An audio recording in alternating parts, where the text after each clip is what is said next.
Hello everyone, this is Mikey Garcia. Yo, it's your boy, the odd guy himself, Malik King Scott. Hi, I'm Charlie Edwards.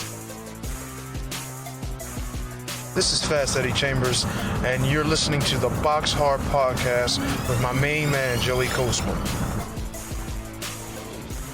Hello, everybody, and welcome to episode 24 of the BoxHard Podcast. I'm your host, Joey Coastman. I'm joined, as always, by Ayaz Sumra. Ayaz, how you doing?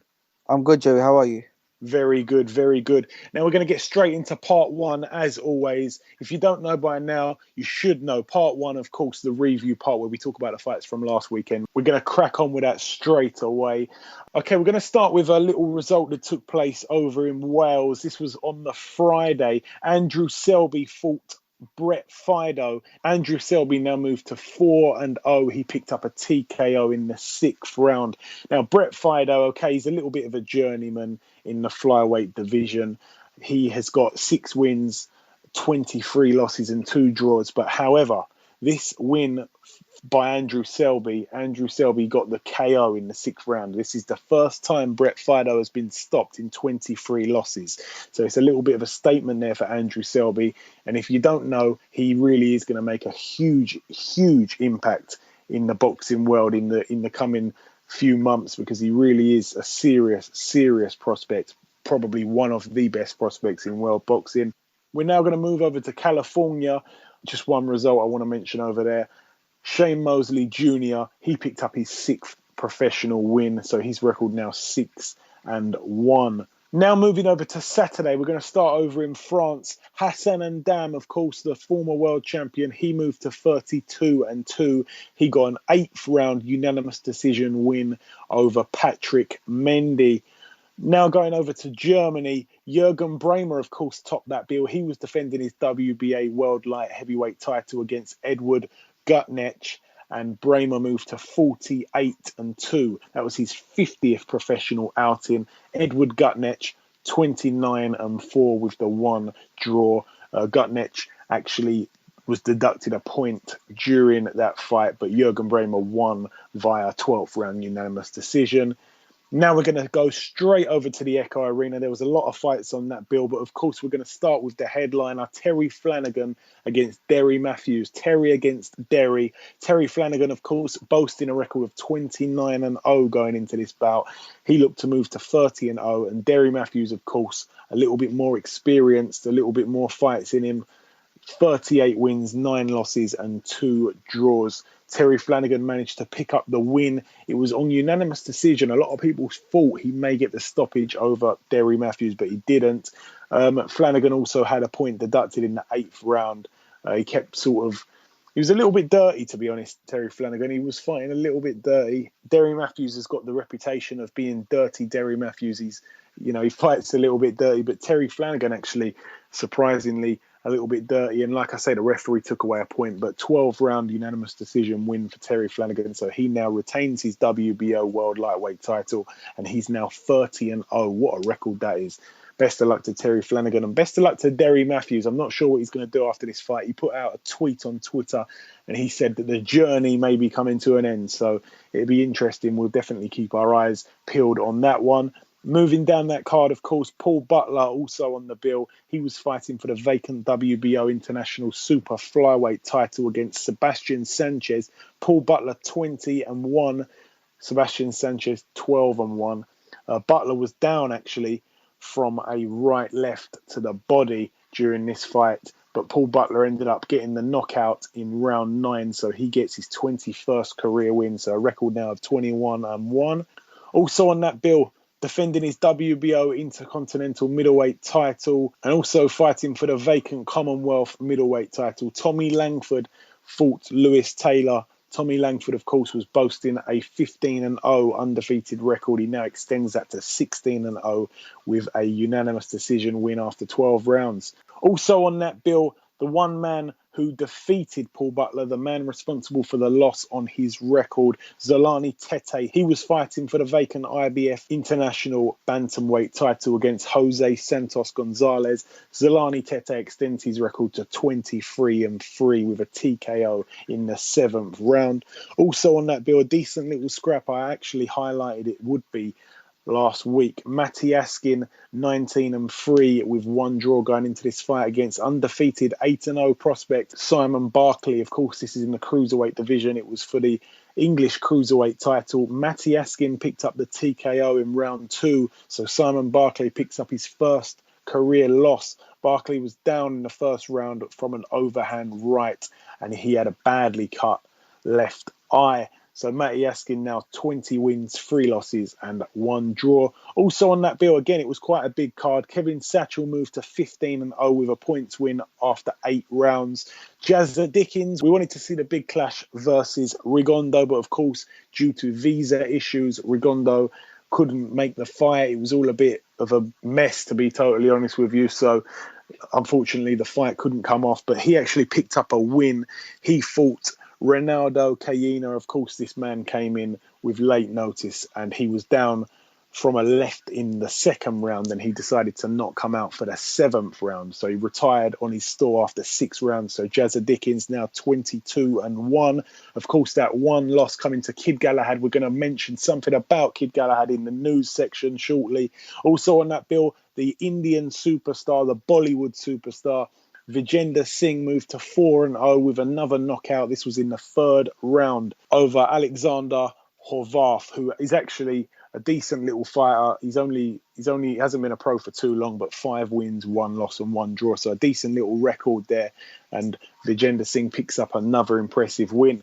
And that's really it. We've kind of zoomed through part 1. Just before we bring on our first guest, we're going to bring you a little bit of news. Ayaz, what news have you got for us? On May 28th, Ricky Burns could become a free-weight world champion when he takes on Michel De Rocco for the vacant WBA super lightweight title in Glasgow. Excellent stuff. So Ricky Burns, it'd be good to see him get another crack at the title. I'm not sure if he's over the hill. I believe he is, to be totally honest. But then when we saw him out against Omar Figueroa, I thought that he was going to get absolutely beaten in that fight, beaten hands down every round, and he put a really good account of himself in.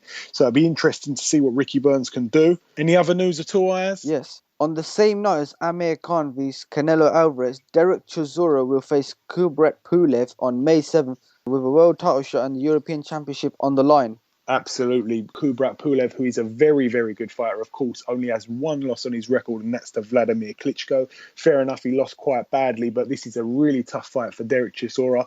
And one, I hope he can win, but I don't think he will win. But again, best of luck to Derek for that one. Of course, I did also mention something about Kid Galahad.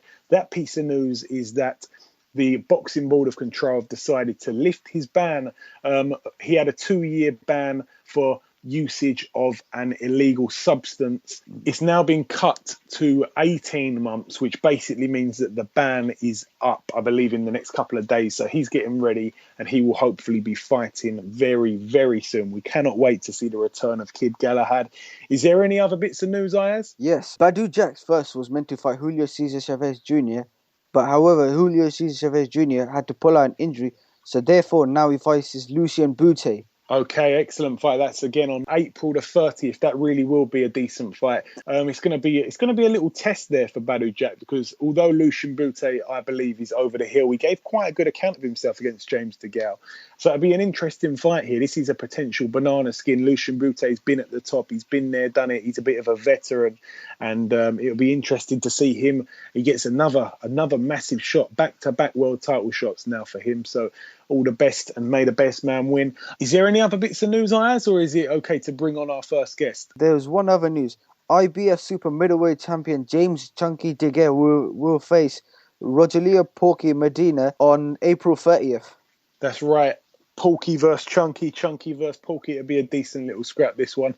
Another defence for James DeGale. I know it is his mandatory. A lot of people not very happy with the choice of opponent, but it's his mandatory. If he doesn't fight him, he loses his title. So He's just got to get this one out of the way, and then hopefully we'll see him unify the titles. I'd like to see him in with Badou Jack, providing Badou Jack can get through Lucien Boutte, which again is scheduled for the same night. So that'd be an interesting encounter.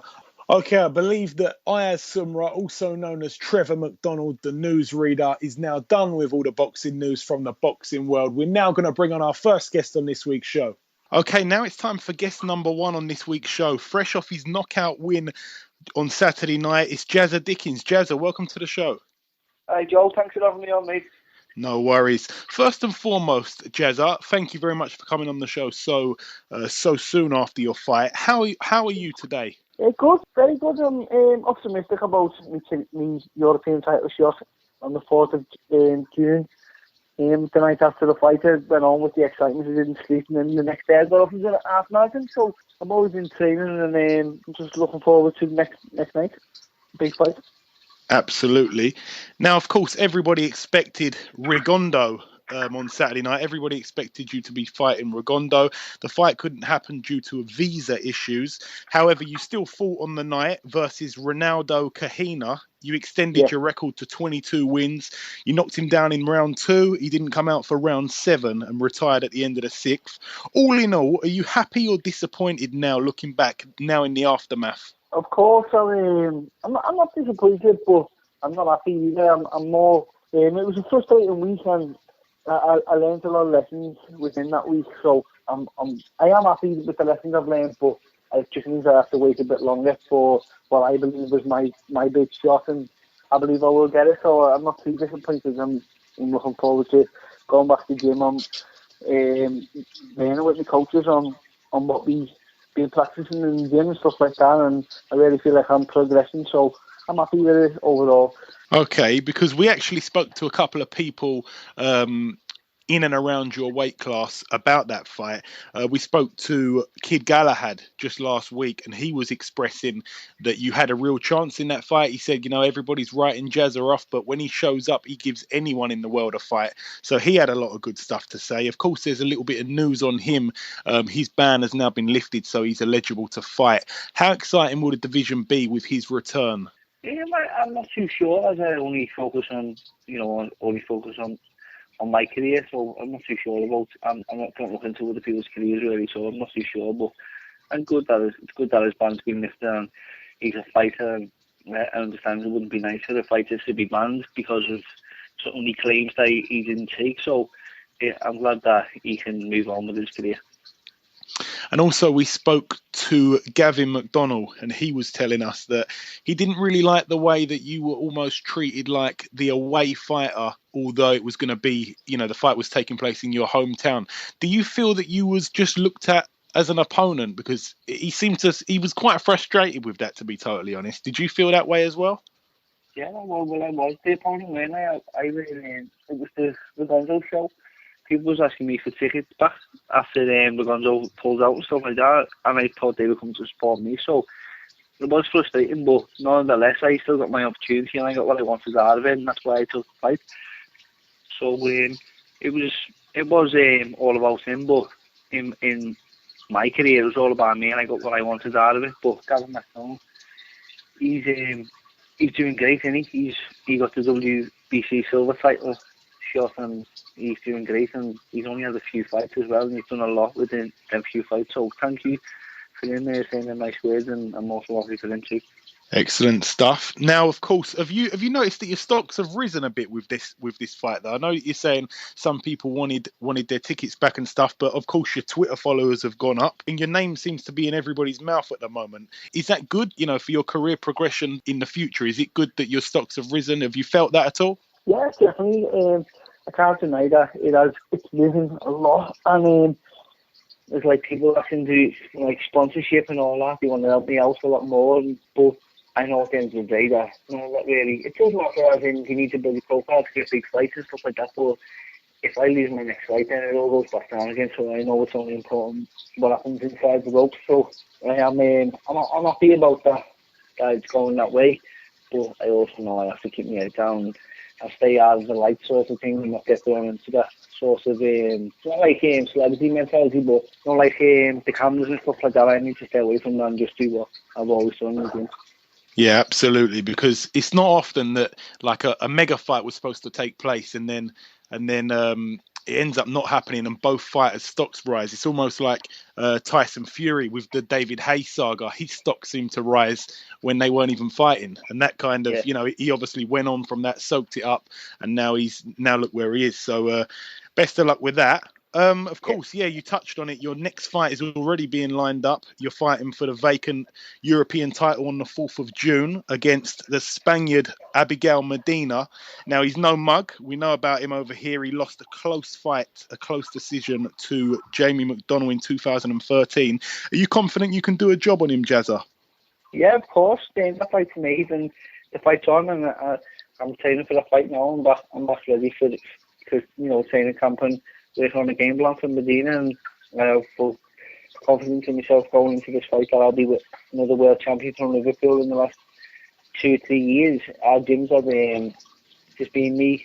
It will be me. There's been Kevin Saxon and Ryan Farag, who have also won European titles from our gym. So I've seen the lads at the gym do it, and know full well I'm capable of doing it myself. And I'm looking forward to going in the gym on Monday and talk to Paul and Mick about the game plan. I've got full confidence in them and my team that we wouldn't be going into this fight unless we were going to be European champion.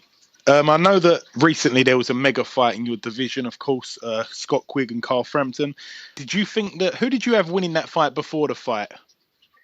I had Frampton to win the fight. I was sparred both of them, and I can tell it was a good few years back when I sparred both of them, but Frampton was a much better boxer. He had a good amateur pedigree, and he had the more brains out of the two, and Quigg had the more brawn sort of thing. So I know that boxing's all about hitting and not getting hit, and I knew Frampton to stay away from me for most of the fight. I knew Quigg would come out strong, but I did expect it to be too late, and I called the fight just the way apparently it was. I didn't see it, but I heard that Quigg came on too late sort of thing.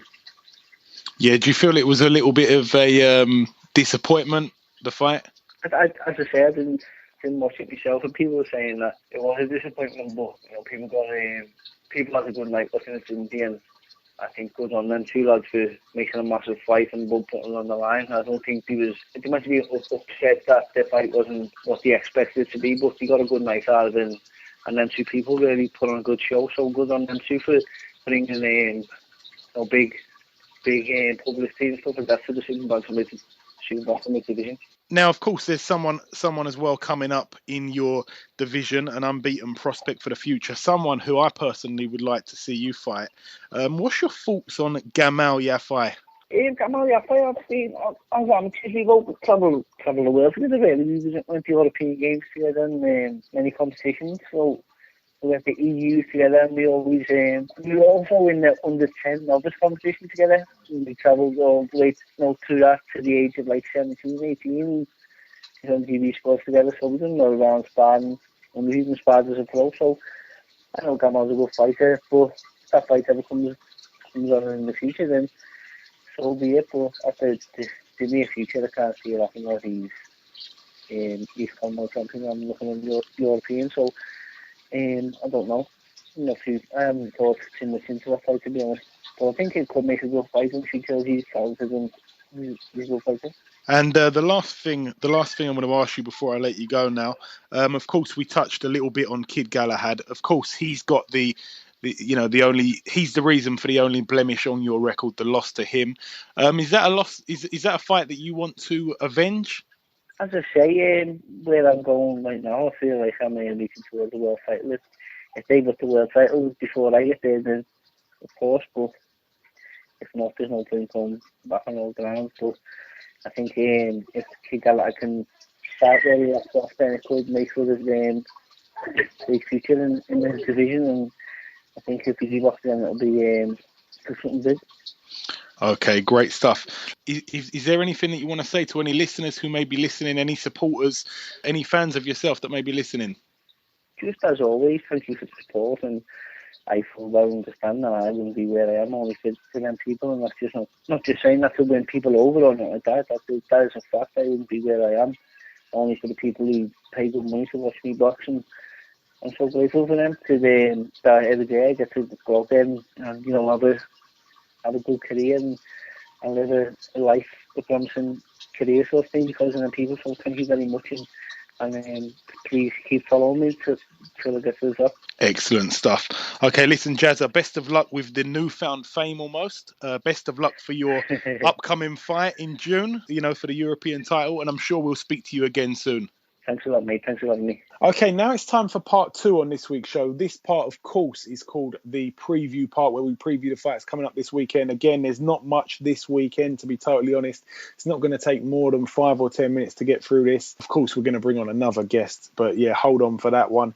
We're going to start over in Philadelphia. This is happening on the Friday. Jesse Hart tops the bill. He, of course, is a prospect in the super middleweight division. Look out, guys, for this guy. He really is one to keep your eyes peeled on. Jesse Hart, 19-0, unbeaten with 16 knockouts. He faces Deshaun Johnson, who has a record of 19 wins also, with 18 losses and 3 draws. This should be another routine win for Jesse Hart.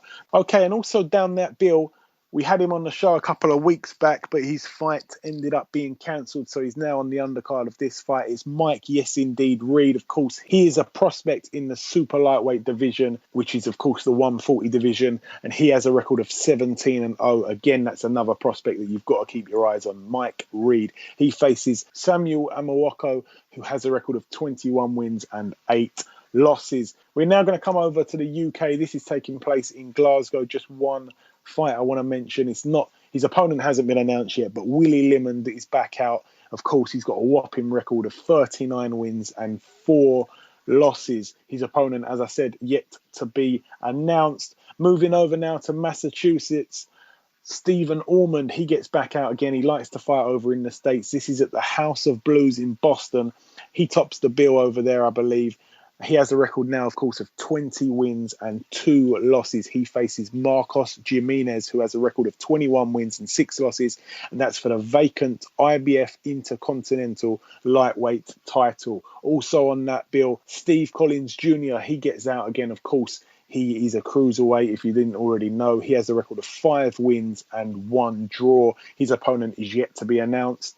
And also a return of 2 fighters. We haven't seen one of them in quite a while. And the last time we saw the other guy, he looked very disappointing against Brandon Rios. We're going to start with Juan Diaz. He makes his return to the ring. Of course, he has a beautiful record of 40 wins and 4 losses. He returns to the ring against Fernando Garcia, who has a record of 30 wins, 7 losses and 2 draws. It's scheduled for 10 rounds in the lightweight division. Also, Mike Alvarado, again, looked very disappointing last time out to Brandon Rios. Mike Alvarado, 34 wins and 4 losses. He faces Saul Corral, who has a record of 19 wins and 6 losses. So despite there not being too much boxing on this weekend, Ayaz, there's still the return of 2 guys that have been out of the ring for quite a long time. Of course, Juan Diaz and Mike Alvarado. We want to see the return of those 2 guys to see what they've got left in the tank. Also, coming up the ladder at the complete other end of the table, we've got Jesse Hart coming up, 19-0. We've got Mike Reed coming up, 17-0. 2 top prospects from the USA. So all in all, it still is a good weekend of fights, Ayaz. Definitely, I can't wait to watch these fights. Absolutely. Okay, excellent stuff. We're now going to bring on our second guest on this week's show. Okay, now it's time for guest number 2 on this week's show. Ladies and gentlemen, please welcome the current Commonwealth and WBO Intercontinental middleweight champion. It's Tommy Langford. Tommy, welcome to the show. Hi, mate. You all right? Very good, thank you. Okay, of course, you were part of the big bill on Saturday at the Echo Arena. You faced Lewis Taylor. Was he trickier than you expected, Tommy? He was better than I expected, yeah. He was more awkward than I expected in the way he came forward. You know, he didn't box his way in really. When he decided to come forward, it was more of a bit of a lunge in really, which did make it quite awkward to catch him clean. But fair play to him. But to be honest with you, it wasn't my best performance. I was under par on Saturday night, and but I still managed to come through and win most of the rounds and win well. Yeah, absolutely. Now, of course, you've got that good world ranking with the WBO. Is that the route you'll be chasing in terms of world titles in the future? Well, when you look at the world champions out there, you've got Golovkin and Billy Joe Saunders. And, given that I'm in the WBO, really, that's the one I've got to be looking at. And that's the one I'm looking to push down. I know Frank Warren's looking at pushing me down that route and getting me up for that position and looking at a world title fight, and that is something I am very keen for and want to push for. And I know that regardless of performances or whatever, I know that if I'm put in front of somebody of a world level, I'll operate at that level. So that's the fight I do want. But I've got to get a couple more fights under my belt first. Yeah, of course. The WBO middleweight title is held by Billy Joe. You're both promoted by Frank Warren, so I'm sure that fight can be very easily made. When do you feel that you'd be ready to participate in a fight like that, and of course win the fight as well? I mean, in all honesty, I know from my own experiences and whatever, I know I can operate at that level now. If I'm thrown in the deep end, I can operate at that level.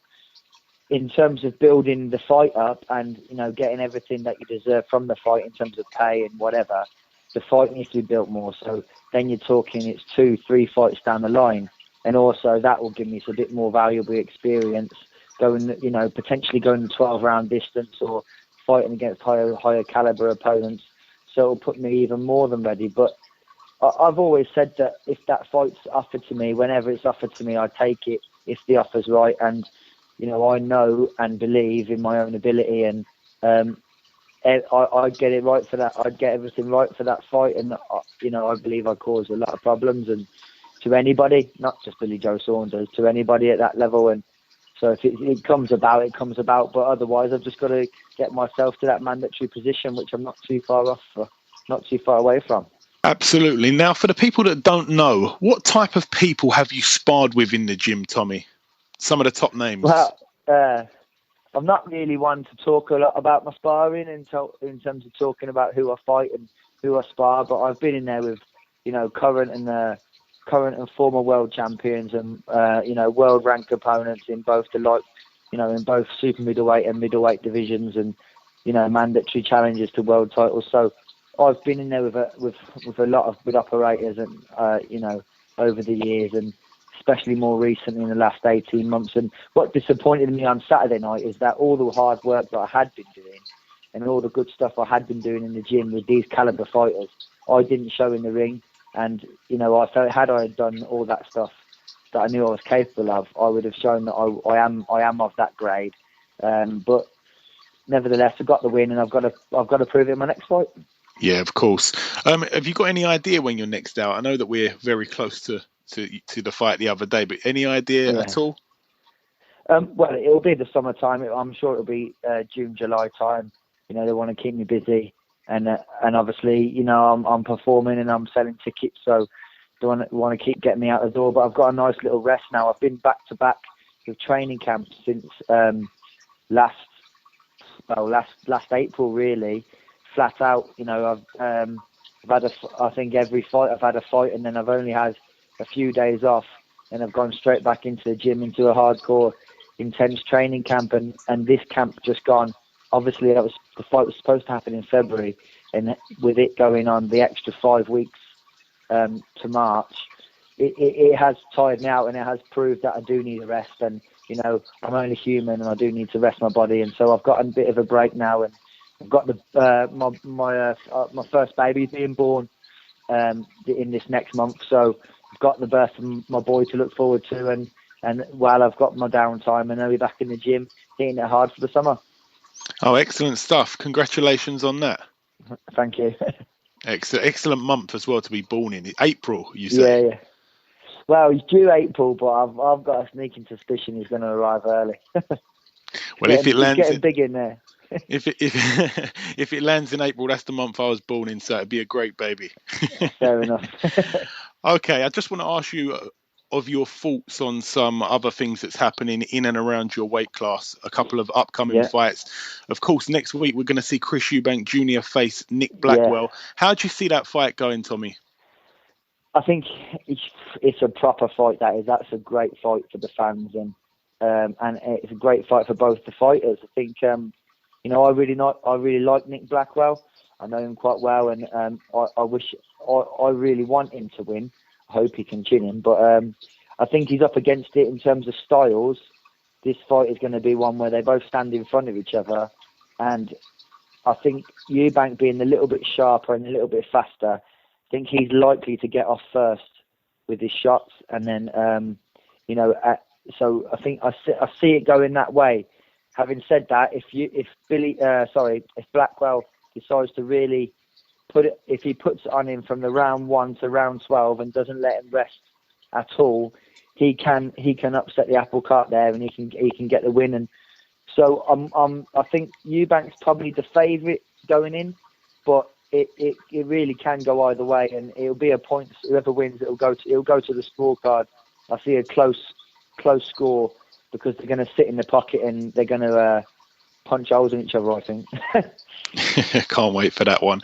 And also, not a fight that's actually scheduled or anything, but just in terms of, it would be nice to see the unification. If we saw a clash between Danny Jacobs and Billy Joe Saunders, how would you see that going? I think Billy Joe has the skill and capability, to deal with like all fighters on the planet. To be honest with you, regardless of me saying I believe I can beat him, but what I will say is he's not the biggest middleweight. Danny Jacobs is a big middleweight. He's tall. He's 6'1", same as me. And also Jacobs is fast and he's a good boxer in his own right. I think it's always going to be one of them where if Billy Joe can get ahead and stay away, he can get a bit of a points win. But then at the same time, I think if you push Billy Joe, and really, if you can push him and you can match him technically as well as physically, if you can do that, then he does tire late, and I think you can win. So it's a real good fight, that one. I'd like to say Billy Joe would win because he's a British fighter, and obviously he's in the same stable as me with Frank Warren, and so I'd love to see that he could win that. He could win that, but that's a pick 'em fight straight up. I don't really side with anybody. I thought Quillen and Jacobs would be closer than it was, and obviously Jacobs went out there and took Quillen apart. So I think it's a real 50-50. I can't really pick a winner in that one.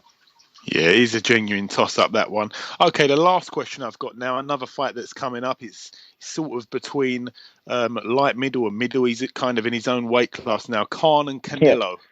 Well, I think although it's for the WBC middleweight title, it's not really a middleweight fight. It's light middleweight. I think, Canelo's got that size and strength, and he's very, very patient. He picks his punches brilliantly. You've got to go with Canelo, and I think he'll stop Khan. But, fair play to Khan taking the fight. He stepped up. He's taking it. And what I will say is Khan's got the speed to trouble anybody. If Khan decides to go in there and pick singles and doubles and just move his feet, he can frustrate, and he can nick rounds, especially against Canelo, who's a bit slower and sits in front of him. Having said that, I think he'll get carried away, which he nearly always does, Khan. And when he gets carried away, he'll get caught. And when he gets caught, that'll be it. That'll spell the end for him, really, especially upper weight against Canelo. What I would like to see is if Canelo comes through this, that he fights at 160 and not 155 or 156, and really steps up and fights the bigger man at a middleweight. And if he can come through against the real genuine middleweight, then fair play. But I think he'll drop back down to 154 and avoid Golovkin. Yeah, unfortunately, we probably won't see that, but what a clash it would be. Okay, Tommy, for anybody that's listening, anybody that wants to follow your journey, could you please give them your Twitter handles, your Instagram name, so that people can follow your journey to the top? Yeah, it's just Twitter. I haven't got Instagram, so at Tommy_Langford1, and or add me on Facebook, Tom Langford. I'll accept you. Excellent stuff. All right, Tommy, listen, wish you the best of luck with your future. I hope you have a nice little break, a well-deserved break, may I add. And we'll see you in the future. We'll no doubt speak to you again before your next fight. Okay, thank you very much. Cheers, mate. Ciao, bye. Okay, now that wraps up episode 24 of the BoxHard Podcast. I've been your host, Joey Coastman. Ayaz Sumra has been Ayaz Sumra, and he's also been the Trevor McDonald of the boxing world. A big thank you to our two guests that took part in this week's show. Of course, we spoke to Jazza Dickens, and of course, we just finished speaking to Tommy Langford. So a big thank you to the two boxers that took part in this week's show. We'll be back next week with another big show. Please keep liking, following, retweeting, and favoriting. Again, a massive thank you to our listeners. Thank you for giving us your ears for the past half half an hour or so. We'll be back next week with another buster of a show. Until then, take care.